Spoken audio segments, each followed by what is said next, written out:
Semakin zaman, teknologi yang ada di barang-barang yang kita gunakan sehari-hari pun semakin canggih. Contohnya seperti teknologi fitur keselamatan yang setiap harinya semakin berkembang dalam kendaraan kita. Fitur canggih ini pun sangat membantu. Namun tak sedikit juga dari kita kadang merasa fitur ini sedikit mengganggu.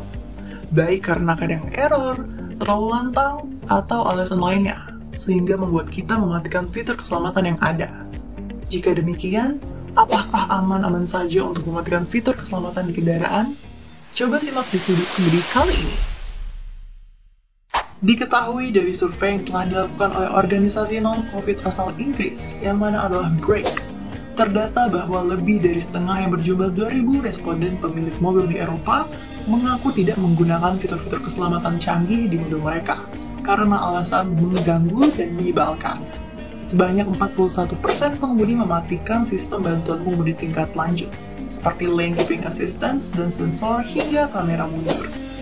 Selain itu, mayoritas dari pengemudi mobil yang mematikan fitur-fitur ini adalah pengemudi pria, sebanyak 47% dibandingkan dengan 35% pengemudi wanita. Sementara itu, data menunjukkan bahwa hanya sepertiga dari pemilik mobil dengan teknologi canggih ini benar-benar memahami fitur-fitur yang ada pada mobil mereka.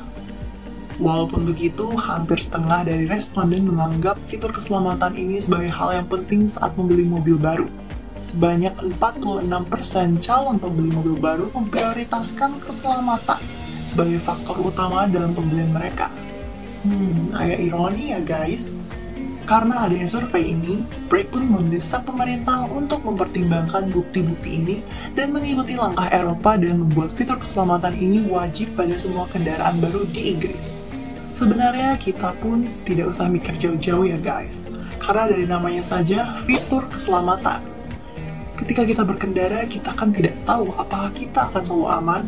Dengan mengaktifkan fitur ini, maka bahaya yang akan menimpa pun akan lebih dihindari. Begitu juga jika terjadi kemungkinan kecelakaan yang dialami akan menjadi lebih rendah. Maka dari itu, demi keselamatan, bagusnya tidak usah kita matikan fitur keselamatan ini. Dan sebaiknya, jika kamu sebagai pengendara belum paham sepenuhnya mengenai fungsi fitur keselamatan itu, maka cobalah belajar lebih dengan mengecek buku panduan atau belajar dari internet, agar kamu lebih aware akan pentingnya fitur keselamatan ini.